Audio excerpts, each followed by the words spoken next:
서로 인사할까요? 사랑합니다. 축복합니다.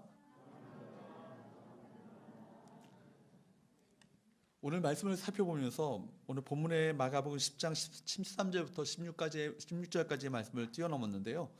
이 말씀은 사람들이 예수님께 만져주심을 바라면서 어린아이들을 주님 앞에 데리고 나왔을 때 제자들이 꾸짖었던 그런 사건입니다. 그것을 보시고 예수님께서 참 노하셨어요. 그리고 말씀하시기를 뭐라고 말씀하십니까? 14절 15절 읽지 않았지만 같이 읽어보도록 할까요? 시작. 예수께서 보시고 노하셔 이르시되 어린아이들이 내게 오는 것을 용납하고 금하지 말라. 하나님의 나라가 이런 자의 것이니라. 내가 진실로 너에게 이르노니 누구든지 하나님의 나라를 어린아이같이 받들지 않는 자는 결단코 그곳에 들어가지 못하리라 하시고, 이 말은 하나님 나라에 들어가기 위해서는 어떤 모습이 되어야 한다? 어린아이와 같은 모습이 되어야 한다. 하나님 나라의 주인은 바로 이런 자들의 것이라고 말씀하고 있는 말씀입니다.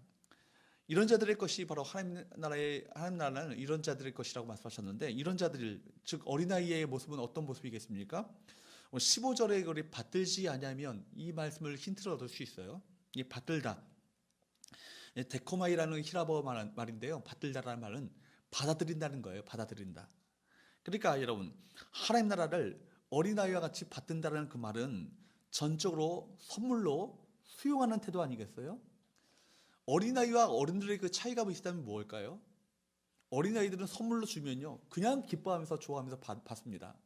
근데 어른들은 선물을 받으면 이게 무슨 의도가 있는가 생각하지 않겠어요? 이게 뇌물인가? 여기서 어떤 스무 의도를 생각할 수도 있고, 선물을 그대로 감사하며 받는 것이 아니라 나름대로 어떤 생각을 하면서 내가 뭔가 이 사람에게 뭔가 했기 때문에, 해줬기 때문에 이 선물을 주겠지, 아니면은 이 선물을 받음으로 말미암아 이 뭔가를 이 사람에게 뭔가 해줘야겠다 생각으로 받지 않겠어요? 아이들이 선물로 하나님 나라를 받는다는 것을 어떤 의미를 갖고 있는가, 제가 묵상하면서 이 생각을 해봤어요. 은혜를 받을 때 어떤 태도로 은혜를 받는가, 그죠? 은혜를 그냥 선물로 받는 자가 있을 것이고, 은혜를 은혜로 여기지 않고 뭔가 내가 무엇을 위해서, 하나님을 위해서 뭔가 해야 내가 하나님께로부터 보상을 받지 않겠는가, 그런 태도로 은혜를 받는 사람이 있을 수 있겠다는 생각을 했었습니다. 여러분, 어린아이들은요, 단순하죠, 순수하죠, 그리고 그대로 순종적입니다. 그리고 수용적인 태도를 갖고 있습니다. 바로 말씀하신다면 다른 생각하지 않아요. 내 형편과 처지, 어떤 여러 가지 돌아갈 어떤 상황들을 고려하지 않고 말씀 그대로 받는 것이 아이들의 태도 아니겠습니까? 여러분, 우리 하나님 나라를 받을 때, 여러분 영생을 선물로 받을 때 있는 그대로 받아들이는 그 수용성 있는 그 태도를 갖게 되기를 바랍니다. 여러분, 그렇다면 우리가 하나님 나라에 어떻게 들어갈 수 있겠어요? 어린아이와 같이 잘 받아들이는 태도를 가진 사람이 여러분 하나님 나라에 들어갈 수 있다고 주님께서 말씀하고 계신 것입니다. 겸손함, 단순함, 순수함, 순종적인 태도, 이 모든 우리 마음의 그 자세가 우리 모두에게 있게 되기를 주로 축복합니다. 우리 인생에서 가장 중요한 것이 있다면 무엇이 있겠어요? 영생 아니겠어요? 하나님 나라 아니겠어요? 여러분, 정말 우리가 붙잡아야 될 것을 붙잡고 살아가는 것이 얼마나 이것이 지혜로운 자들의 삶이겠는가. 영생을 붙들고 영생을 바라보며 하나님 나라를 추구하며 살아간다면 그 사람은 지혜로운 사람일 거예요.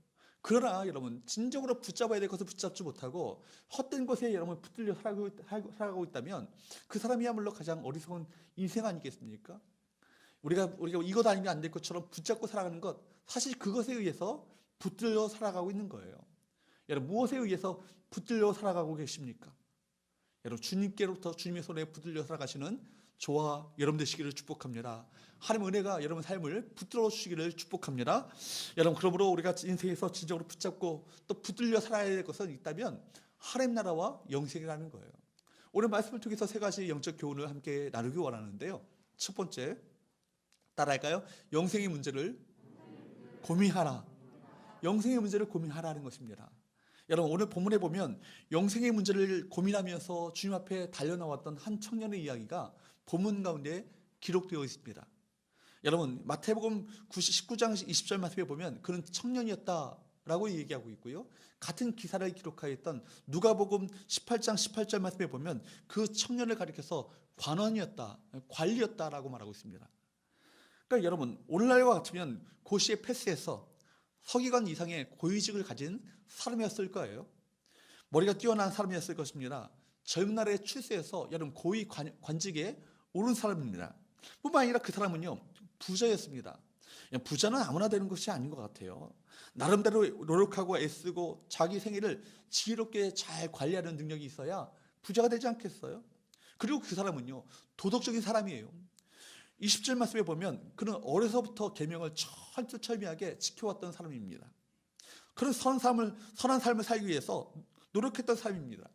스스로의 힘과 노력으로서 많은 것을 얻었고 흠이 없는 삶을 살아왔던 사람이 바로 이 사람이에요. 그런데 그가 어느 날 예수님께 달려나와 예수님 앞에 꿇어 엎드린 것입니다. 많은 사람들이 보는 앞에서 주님 앞에 무릎을 꿇었어요.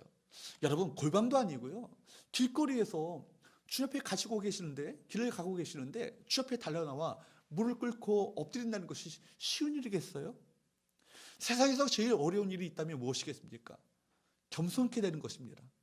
여러분, 고급 관리가 세상에서 좀 지위가 있고요, 신분이 있고요, 사람들이 정말 그 사람을 지나갈 때마다 저 사람은 정말 어떻게 저렇게 이렇게 뛰어난 사람인가 라고 사람들이 그렇게 머리를 조아릴 정도로 그 관리직에 있었던 그 사람이 길에서 여러분 거렁뱅이 전도자처럼 여겨지는 예수님 앞에 길에서 꿇어 나와서 엎드린다는 것이 쉬운 일이겠어요? 여러분, 그것도 골방이 아니라 많은 사람들이 다 이것을 지켜보고 있습니다. 정말 힘든 일일 것입니다. 그럼에도 불구하고 주님 앞에 그는 나와 꿇어 엎드렸습니다. 그만큼 겸손한 사람이었죠. 왜 그 젊은 청년이 주님 앞에 나와 꿇어 엎드렸습니까? 그에게는 많은 성공과 출세에도 불구하고 그가 풀 수 없었던 한 가지 고민이 있었던 것입니다. 그의 힘으로는 해결할 수 없는 문제였습니다. 그것은 무엇입니까? 영혼의 문제고요, 영생의 문제고 구원의 문제였습니다. 그가 구원을 얻고자 어려서부터 계명을 지키며 도덕적으로 선하고 깨끗한 삶을 살아왔습니다. 스스로의 노력을 통해서 많은 것을 얻었죠. 여러분, 많은 사람들이 그를 부러워했습니다. 많은 사람들이 그를 그렇게 정말 부러워하며 추앙했습니다. 어떻게 저렇게 돈도 많고 지위도 높고 저렇게 젊은 나이에 그렇게 높은 위치까지 올라왔는가? 그럼에도 불구하고 그의 인생의 가장 중요한 문제는 해결되지 않은 채 그대로 남아 있었던 것이죠. 그가 정상에 섰을 때 그에게 몰아닥친 것은 인생의 허무였어요. 세상적인 성공과 출세, 도덕적인 삶에도 불구하고 그에게는 진정한 인생의 기쁨과 만족과 그 마음 가운데 그 보람이 없었던 것이죠. 그래서 많은 날 혼자서 고민했을 것입니다. 그러다가 영생에 대한 고민을 안고 주님 앞에 달려나온 것입니다. 여러분, 이 모습이 얼마나 아름다운 모습이에요.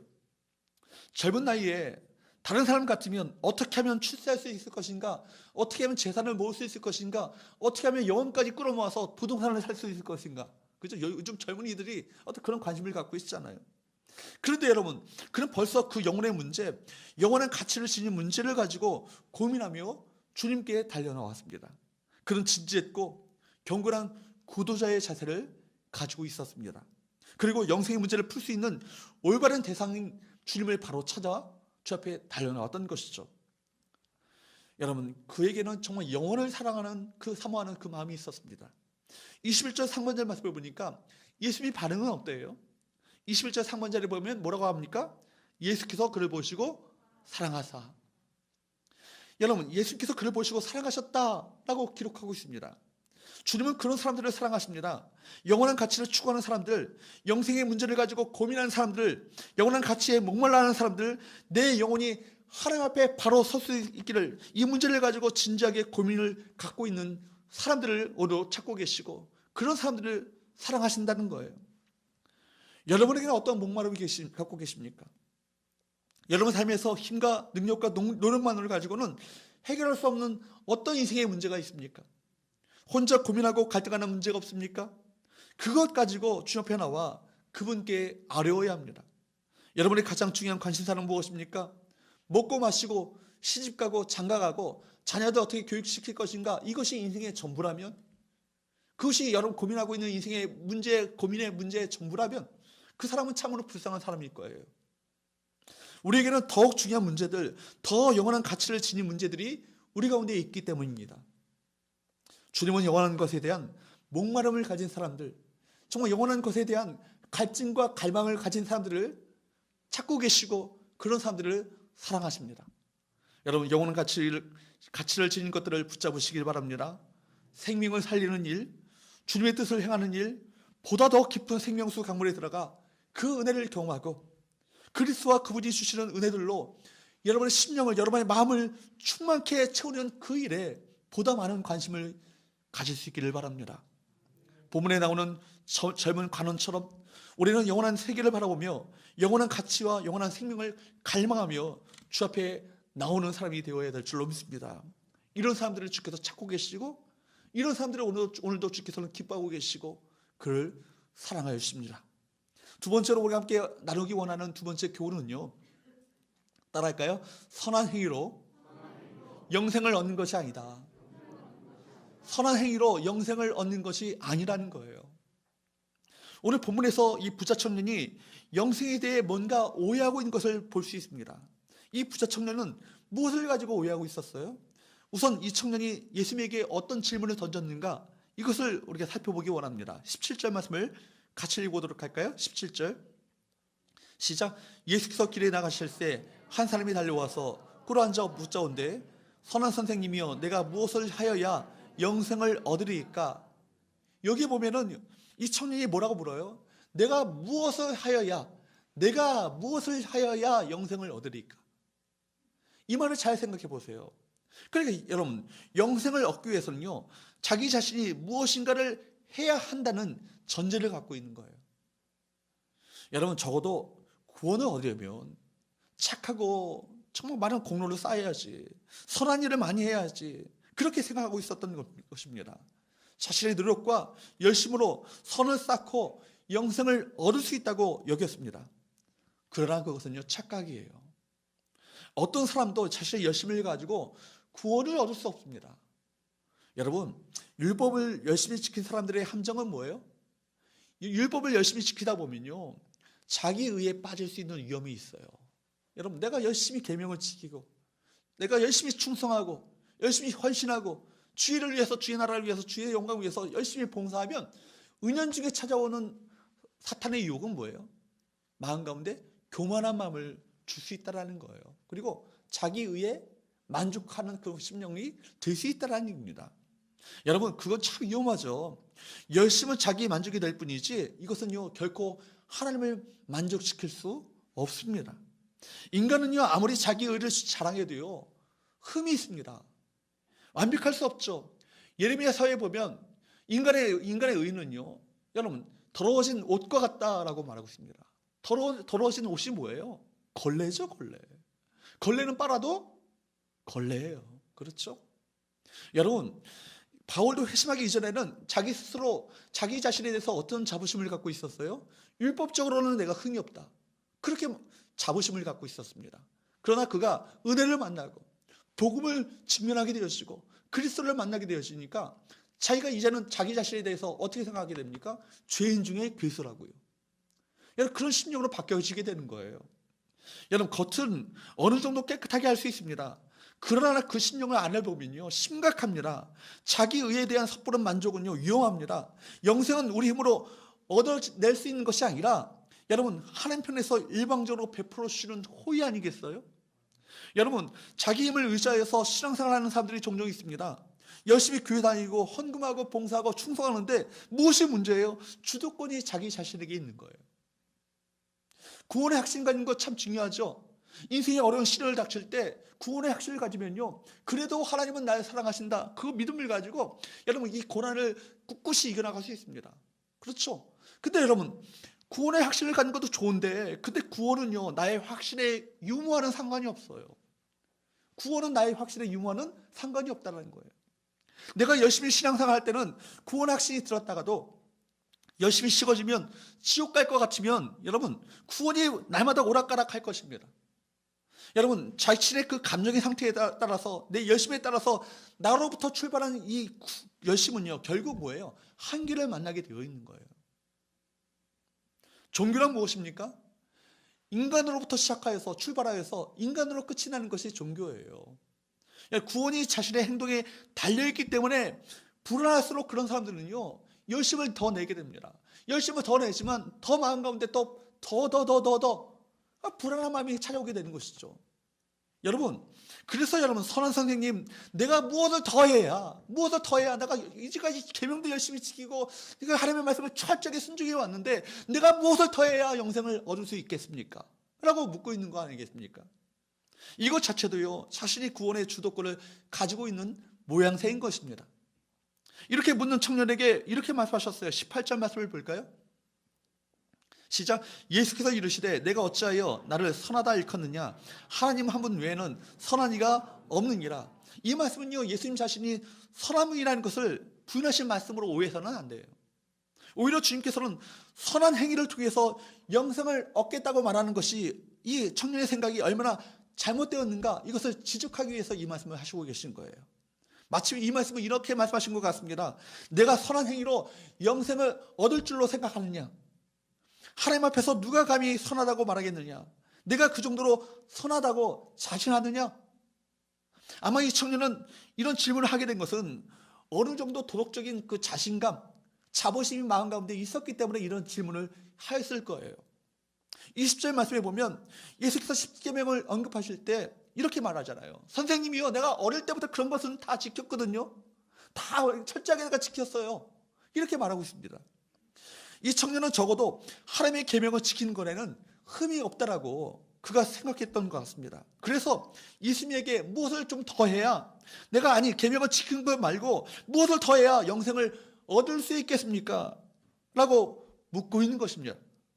이때 예수께서는요, 이 청년에게 아주 결정적이고 충격적인 말씀을 하고 계시죠. 21절 말씀을 볼까요? 21절 같이 한번 읽어보도록 합니다. 시작.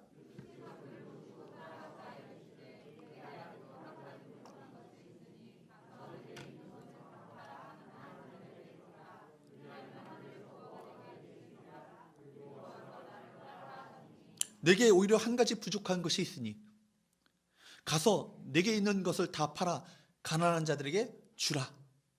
여러분, 청년에게 바로 주님께서는요, 이 청년에게 있어서 도덕적인 자부심에도 불구하고 한 가지 부족한 것이 있다는 것을 아셨습니다. 그것은 뭐예요? 청년의 내면 안에 숨기고 있었던 깊은 죄성, 즉 뭡니까? 이 청년에게는 재물에 대한 탐심이었던 것이죠. 그러므로 우리가 여기서 주님께서 오히려 한 가지 부족한 것이 있다고 말씀하신 것은 이 청년이 이 여러 계명들을 이제까지 어려서부터 철저하게 철두철미하게 다 지켰음에도 불구하고 너는 선한 사람이 아니라 바로 내 마음 가운데 탐심이라는 죄가 있지 않느냐, 너도 이게 바로 하나님의 은혜가 필요한 죄인이라는 것을 지적하기 위해서 이 말씀을 하신 것이라는 사실을 기억할 필요가 있습니다. 여러분, 청년의 내면 안에 숨겨져 있었던 탐심이라는 이 죄를 들춰내신 것이죠. 나는 떳떳하게 이제까지 철저하게 계명을 철저하게 지켜왔던 도덕적인 자부심을 가지고 주 앞에 나왔지만 너 또한 하나님의 은혜가 필요한 죄인이다. 이 사실을 바로 들춰내기 원하셨던 것이죠. 그러므로 내가 선하게 살면 구원받을 수 있을 것인가 라고 생각했던 이 청년은요, 잘못 생각한 것입니다.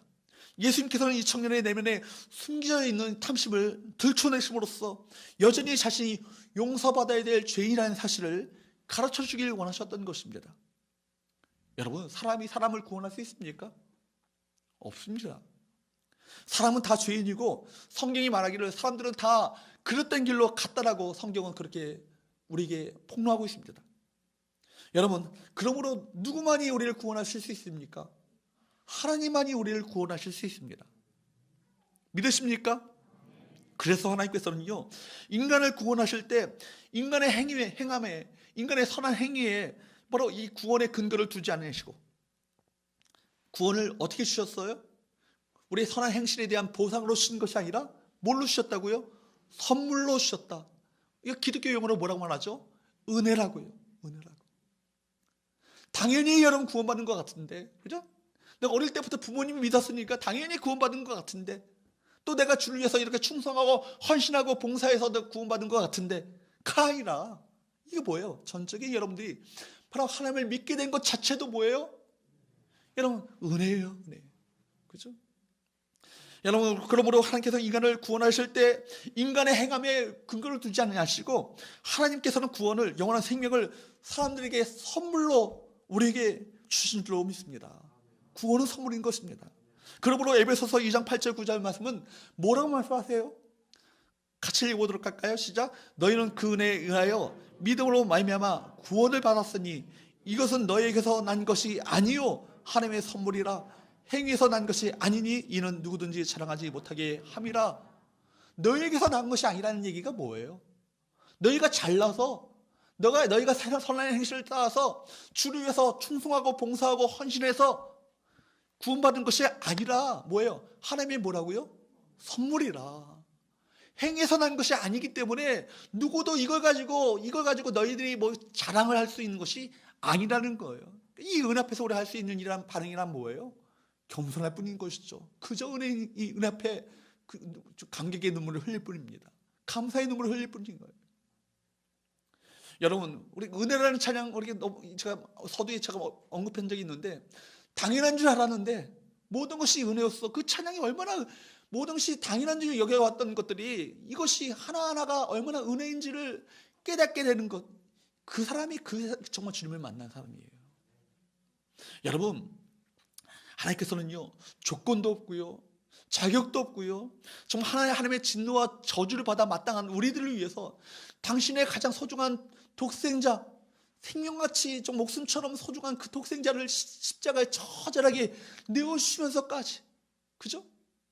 죽기까지 우리의 사랑하셨던 그 사랑을 우리 가운데 베푸심으로 말미암아 우리를 구원하셨잖아요.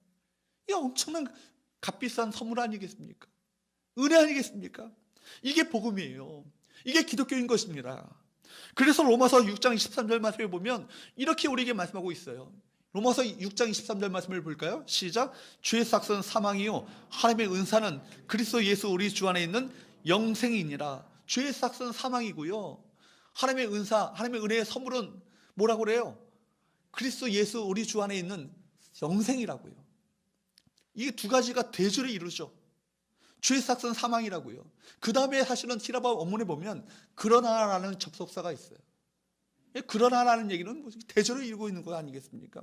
그러나 죄의 삭은 사망이고 하나님의 진노를 피할 수 없지만, 그러나 하나님의 은사, 바꿔 말하면 하나님의 선물은 그리스도 예수 우리 주 안에 있는 영생이니라. 영생이라는 것은 우리가 선한 일을 함으로 말미암아, 공로로 쌓음으로 말미암아, 무엇을 더함으로 말미암아 영생이 주어지는 것이 아니라 전적으로 우리에게 주어지는 선물이라는 거예요. 여러분, 오늘 본문 사건 직전에 예수님께서는 하나님 나라에 누가 들어갈 수 있다고 가르치셨어요? 누가, 어떤 사람? 어린아이와 같은 사람, 전적으로 믿음으로 받아들이는 사람, 수용하고 감사함으로, 겸손함으로, 순수함으로, 단순함으로, 순종하는 태도로 받아들이는 자들이 하나님 나라가 그의 것이라고. 그러나 여러분, 지금 이 청년은요, 자기 안에 여전히 부조리가 있잖아요. 행함의 부조리를 알면서도 여전히 자기 행위에 매달리고 있습니다. 내가 그래도 무엇을 해야지, 무엇을 좀 더 해야지. 그것이 불가능하다고 느꼈을 때, 여러분, 자신을 전 재산을 내어줄 수 없다고 느꼈을 때, 그렇기 때문에 주님, 내가 하나님, 주님의 은혜가 필요합니다. 나는 불가능한 구원이 불가능한 바로 주님의 은혜가 필요한 죄인입니다 라고 주 앞에 회개하고 돌이켜야 되는데, 없다고 느꼈을 때 주님께서 떠나 돌이켜 자기 길로 걸어가고 말았습니다. 무엇을 해야 하나님 나라에 들어갈 수 있는 것이 아니라, 하나님 나라와 영생은 뭐예요? 우리가 자기가 없는 자임을 깨닫는 거예요. 그죠?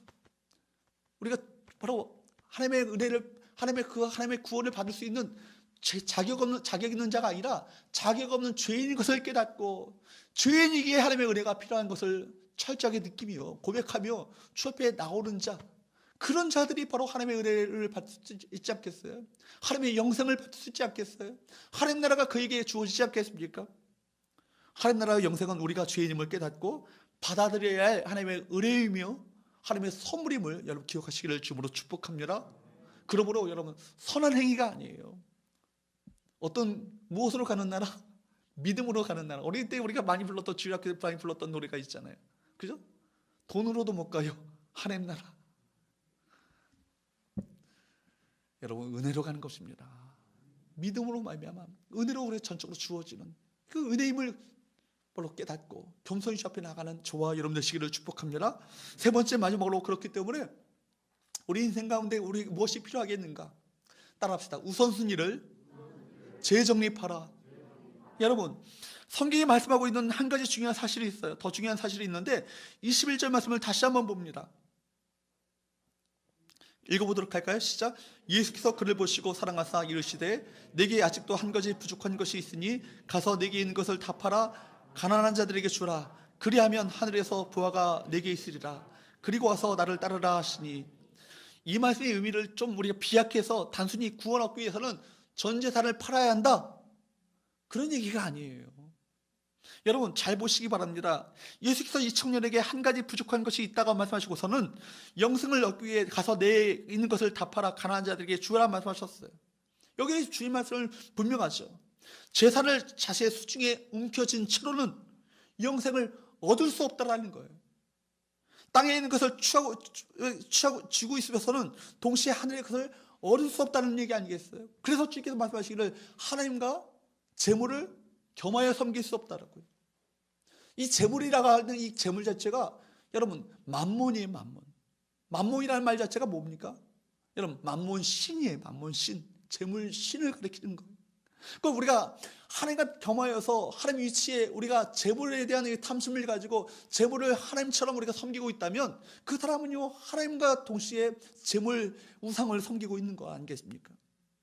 영생을 얻기 위해서는요 세상에서 나와 오로지 전적으로 주님을 우리 인생의 우선순위에 두시고, 그죠? Jesus first, 그죠? 조이 선교회가 그러더라고요. 조이 선교회가 Jesus first, other second, you third. 바로 예수님을 바로 우리 인생의 우선순위에 두는 것, 그럴 때 기쁨이 있다고. 조이 앞자리가 그렇잖아요.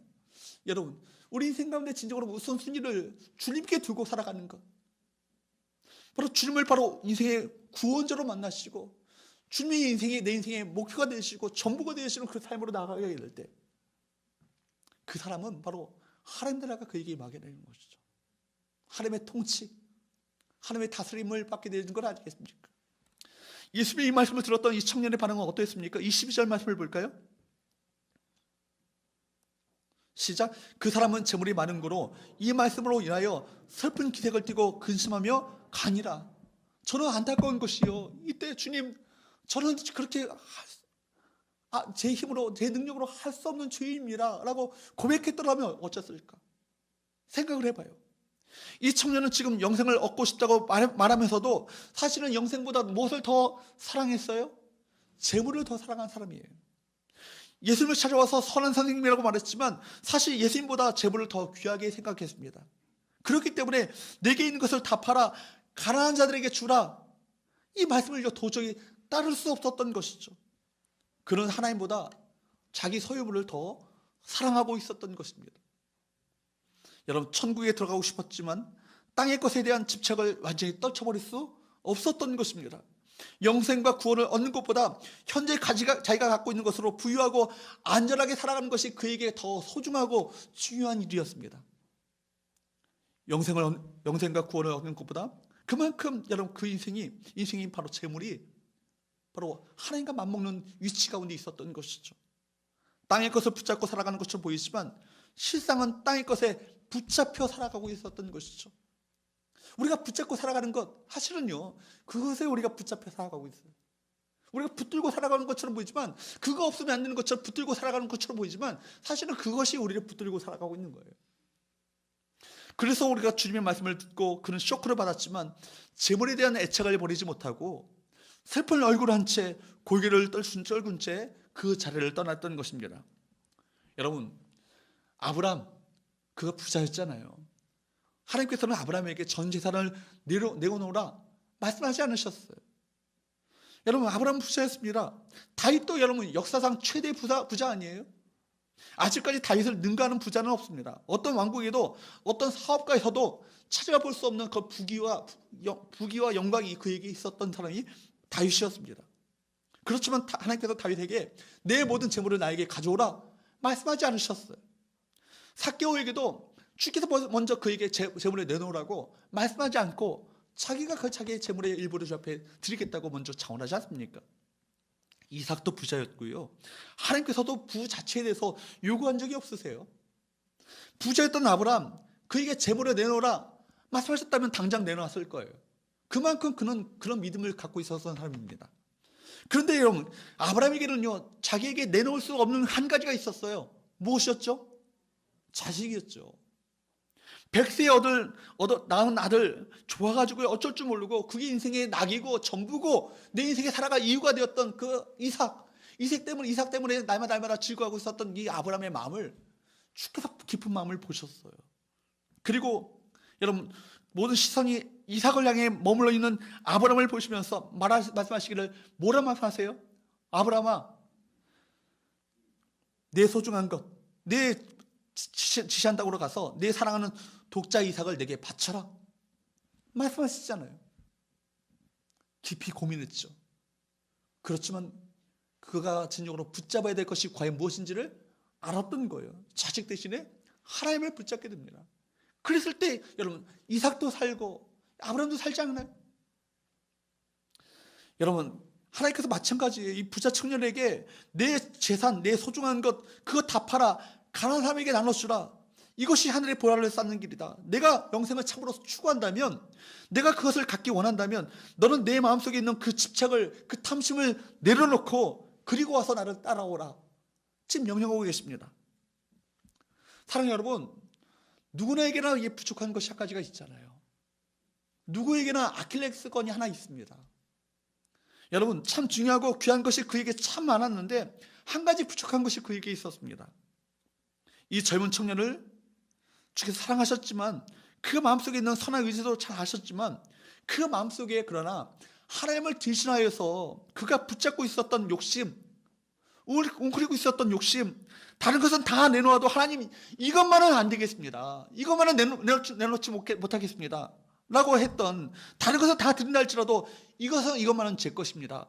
라고 했던 그것을 주님께서 바로 지적하셨던 것입니다. 사랑하는 여러분, 주님과 나 사이에 장애가 될 것이 무엇이 여러분에게 있다면 무엇이겠습니까? 어떤 사람은 여기 말씀한 대로 재물일 것입니다. 재물이 많고 적음을 떠나서 오늘날 살아가는 사람들은 모두가 다 재물에 대한 탐심이 있는 것 같아요. 이 말씀이 다 우리에게 다 해당되는 말씀 아니겠습니까? 재물이 많고 적음을 떠나서 재물에 대한 탐심은요, 다 누구나 있어요. 여러분, 이것 없으면 죽겠다고 생각하는 사람은요, 부자 청년과 같은 마음일 것입니다. 주님께서는 그 마음을 꿰뚫어 보시는 통찰력을 갖고 계십니다. 어떤 사람의 경우에는 습관이 하나님과 나 사이를 가로막고 있는 장애물이 될 수 있어요. 그 사람에게 참 귀한 모습이 많습니다. 그런데 남들은 모르는, 주님과 자기 사이에 끊어지지 않는 하나님 앞에 얼굴을 들면 부끄러운 습관이 하나 있어요.